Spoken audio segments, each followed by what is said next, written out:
করার জন্য সকলকে নির্দেশনা দিয়েছেন। কালকে উনি রাষ্ট্রীয় অতিথি ভবন যমুনায় আইন শৃঙ্খলা বিষয়ক একটা বৈঠকে বসেছিলেন এবং সেখানে তার সঙ্গে স্বরাষ্ট্র উপদেষ্টা লেফটেন্যান্ট জেনারেল মোহাম্মদ জাহাঙ্গীর আলম চৌধুরী ছিলেন, নিরাপত্তা উপদেষ্টা ডক্টর খলিলুর রহমান ছিলেন এবং প্রধান উপদেষ্টার বিশেষ সহকারী খুদা বক্স চৌধুরী, পুলিশের আইজিপি, বিজিবি ডিজি, কোস্টগার্ড প্রধান, আনসারের ডিজি, স্বরাষ্ট্র মন্ত্রণালয়ের সিনিয়র সচিব, এরা সবাই উপস্থিত ছিলেন। সেখানে উনি নির্বাচনে প্রস্তুতি নেওয়ার জন্য কি কি করা যেতে পারে, না করা যেতে পারে, তার ডিটেল বিভিন্নভাবে নির্দেশনা দিয়েছেন এবং সেই নির্দেশনার পর সেখানে 2 ঘন্টা মতো একটা বৈঠক হয়েছে। সেই বৈঠকের পর প্রধান উপদেষ্টার প্রেস সচিব এবং প্রেস উইং যারা, তারা একটা প্রেস ব্রিফিং করেছেন রাতে ফরেন সার্ভিস একাডেমিতে এবং সেখানে প্রেস সচিব শফিকুল আলম তিনি নির্বাচনকে সামনে রেখে কী কী প্রস্তুতির কথা নিতে বলেছেন তার ডিটেল সাংবাদিকদেরকে জানিয়েছেন। আমি 2-1টা পয়েন্ট বলি যেগুলি শফিকুল আলম সাহেব সাংবাদিকদেরকে বলেছেন। তিনি কী কী নির্বাচন নিতে বলেছেন প্রস্তুতি, যে আইন শৃঙ্খলা বাহিনীতে প্রায় 17,000 লোকবল নিয়োগ দেওয়া হচ্ছে, তাদের নিয়োগ প্রক্রিয়া প্রশিক্ষণ এই সময়ের মধ্যে শেষ করতে হবে, মানে কোন সময়ের মধ্যে, ডিসেম্বরের মধ্যে শেষ করতে হবে, মানে ডিসেম্বরের মধ্যেই সব কিছু প্রস্তুতি সম্পন্ন করার জন্য প্রধান উপদেষ্টা নির্দেশনা দিয়েছেন। এবং এই যে ডিসেম্বরের মধ্যে শেষ করতে বলেছেন, এই যে প্রস্তুতিটা শেষ করতে বলেছেন, এটা কবে নির্বাচনের জন্য? উনি বলেছেন ফেব্রুয়ারি অথবা এপ্রিলের যদি নির্বাচন হয় তার জন্য যেন তারা সব ধরনের প্রস্তুতি ডিসেম্বরের মধ্যে শেষ করে। এই পয়েন্টটা আমি একটু পরে আসছি। তার আগে এই প্রস্তুতির বিষয়গুলো নিয়ে একটু আমি আলোচনা করতে চাই। যেমন কী কী করা হবে বলা হয়েছে যে নির্বাচনের সময় 8 লাখ আইন শৃঙ্খলা বাহিনীর সদস্য ডিউটি করবেন, তারপরে 18 থেকে 33 বছর বয়সীদের জন্য পৃথক ভোটার তালিকা করতে হবে এবং ভোটিং বুথ রাখার জন্য আলাদাভাবে, এই জন্য উনি নির্দেশনা দিয়েছেন। আমি একটা জিনিস বুঝতে পারলাম না, 18 থেকে 33-এর জন্য আলাদা ভোটার তালিকা কেন করতে হবে? মানে ইয়াং গোষ্ঠীকে জন্য কি আলাদাভাবে ভোটার তালিকা করতে বলছেন কেন? এই ইয়াংদের জন্য কি আলাদা কোনো পার্টি আছে, অথবা আলাদা কোনো পার্টির ভোটিং সুবিধার জন্য কি এই ইয়াংদেরকে আলাদা করতে বলা হচ্ছে? এটা আমি জীবনে প্রথম শুনলাম। আমি এর আগে শুনতে, আপনি বলতে পারতেন যে নারীদের জন্য আলাদা করেন, অমুক, সব ঠিক আছে, কিন্তু 18 থেকে 33 বছর পর্যন্ত এই বয়সী ভোটারদের জন্য যে পৃথক ভোটার তালিকা এবং পৃথক ভোটিং বুথ রাখার জন্য প্রয়োজনীয়তাটা কেন, এটা আমার কাছে কিন্তু একদমই ক্লিয়ার না। আচ্ছা ঠিক আছে, তাও নয় হলো। তারপরে উনি বলেছেন যে কী লোকজন থাকবে আইন শৃঙ্খলার, যে 8 লাখ আইন শৃঙ্খলা বাহিনীর মধ্যে 5,70,000 থাকবে আনসার, 1,41,000 পুলিশ থাকবে, তারপরে 47,000 ভোটিং কেন্দ্র থাকবে, 16,000-এর মতো ভোট কেন্দ্র ঝুঁকিপূর্ণ হতে পারে, এগুলো সব বলেছে। আগে নির্বাচনের সময় 4 দিন আইন শৃঙ্খলা বাহিনী মোতায়েন থাকতো, সেটি এবার 7 দিন করা হচ্ছে, এগুলিও উনি বলেছেন। আমার বেসিক প্রশ্নটা হলো, এই কাজগুলো কি প্রধান উপদেষ্টার কাজ? তাহলে নির্বাচন কমিশনের কাজ কোনটা? নির্বাচনের সময় কোন কোন কেন্দ্রগুলি ঝুঁকিপূর্ণ হবে এটা নির্ধারণ করবে কি নির্বাচন কমিশন, নাকি প্রধান উপদেষ্টার উইং, নাকি প্রধান উপদেষ্টার অফিস? নির্বাচনটা কি প্রধান উপদেষ্টা করবেন নাকি নির্বাচন কমিশন করবেন? নির্বাচন কমিশন কিন্তু একটা সাংবিধানিক একটা প্রতিষ্ঠান, মানে তার স্বাধীন। আমি যতটুকু, আমার অভিজ্ঞতা যতটুকু বলে, আমি যতটুকু বুঝি, সেটা হলো সরকার নীতিগতভাবে নির্বাচন কমিশনকে জানাবে যে আমরা অমুক সময়টাতে নির্বাচন করতে চাই। এইটি হলো নির্বাচন কমিশনকে তারা ইনফর্ম করবে। এই ইনফর্ম করার পর বাকি কাজ নির্বাচন কমিশনের। নির্বাচন কমিশন সিদ্ধান্ত নেবে তারা কিভাবে নির্বাচনটা সম্পন্ন করবে। তারা সিদ্ধান্ত নেবে কোথায় কোথায় নির্বাচনী কেন্দ্র হবে, কোথায় কোথায় বুথ হবে, কারা কারা সেটার বুথ পরিচালনা করবে, কারা প্রিজাইডিং অফিসার হবে, এই টোটাল নিয়ন্ত্রণ করবে নির্বাচন কমিশন। এবং ওই সময় কোথায় কাকে বদলি করতে হবে সেটাও নির্ধারণ করবে নির্বাচন কমিশন। ওই সময় সরকার বেসিক্যালি ইনঅ্যাক্টিভ থাকবে, সরকার নির্বাচন কমিশনের চাহিদা অনুযায়ী কাজ করবে। এটা হলো বাংলাদেশে নিয়ম অনুযায়ী নির্বাচনের নিয়ম, এবং নির্বাচন এভাবেই হবে। এই জন্যই স্বাধীন নির্বাচন কমিশন বলা হয়ে থাকে।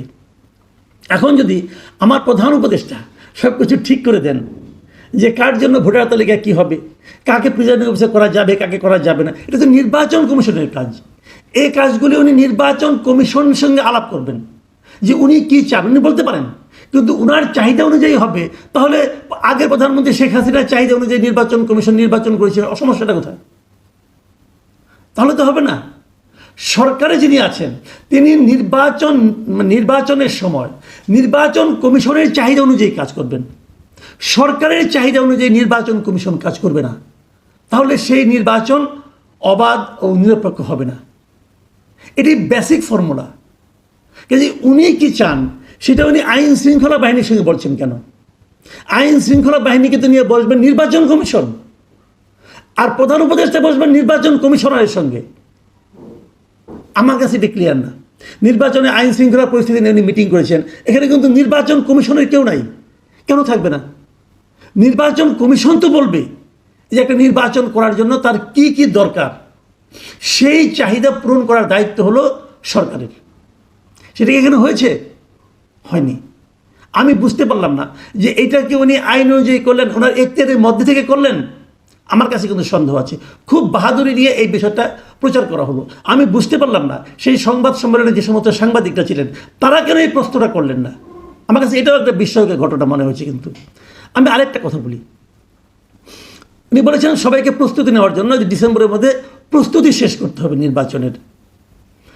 এই কথাটা উনি বলার আসলে কেউ না, এটা ওনার এখতিয়ারের মধ্যেই পড়ে না, এটা ইলেকশন কমিশন বলবে।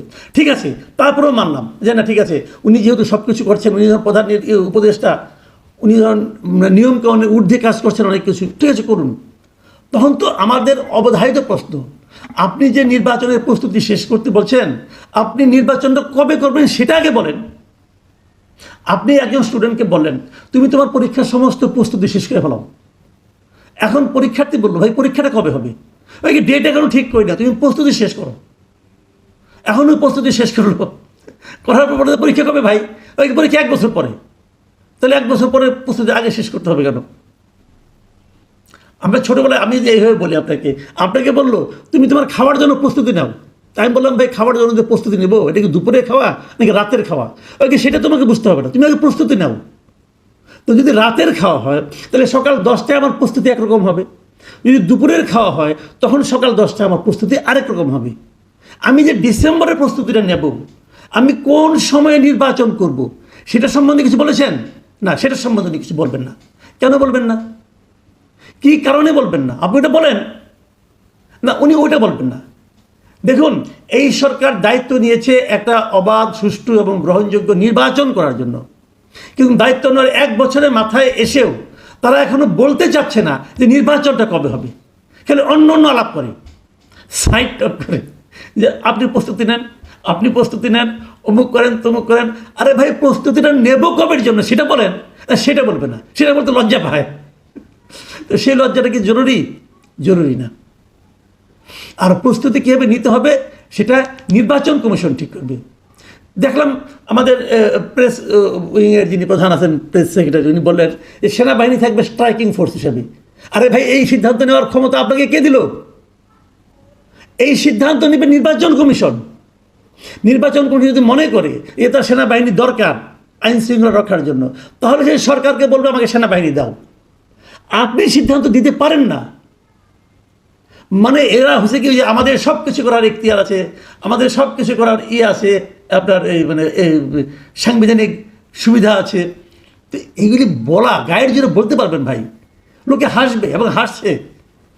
আজকে দেখলাম সাংবাদিকদের অনুষ্ঠান মির্জা ফখরুল ইসলাম আলমগীর গিয়েছেন, মাহমুদুর রহমান মান্না এবং জামাতের যে মহাসচিব এরা সবাই গিয়েছেন, এরা কথা বলছেন, জামাতের সেক্রেটারি জেনারেল। সেখানে কিন্তু মাহমুদুর রহমান মান্নার কথা থেকে আমি যে বুঝতে পারলাম উনি এখনও সন্দিহান যে নির্বাচন হবে কিনা। তো এরকম প্রস্তুতির ঘোষণা দেওয়ার পরও যদি রাজনৈতিক নেতৃবৃন্দ সন্দিহান হয় নির্বাচন কবে হবে, কিভাবে হবে, অথবা আদৌ হবে কিনা, তখন বুঝতে হবে আপনাদের এই প্রস্তুতির এই যে আলোচনা, এই যে প্রেস কনফারেন্স, এগুলো আসলে মাঠে মারা গেছে। মানুষ এগুলি বিশ্বাস করে না এখন আর। আমি সবসময় বলি যারা দায়িত্বে থাকবেন তারা ট্রান্সপারেন্ট হন, তারা আসলে কী করতে চান সেটা জনগণের সঙ্গে শেয়ার করেন। স্পষ্টভাবে শেয়ার করলে হয় কি, জনগণ আপনাদের সেটা করার ক্ষেত্রে সহায়তা করবে। না হলে আপনার জনগণকে দূরে ঠেলে দেবেন, এর ফল শুভ হয় না। ডক্টর ইউনূসকে অনুরোধ, ভাই আপনার যে কদিনই আছেন যা কিছুই করেন পরিষ্কারভাবে করেন, সব কিছু নিজের মধ্যে লুকিয়ে রাখবেন না, তাহলে আপনিই কিন্তু ধরা খাবেন। প্রিয় দর্শক, এখন এই পর্যন্তই। আল্লাহ হাফেজ।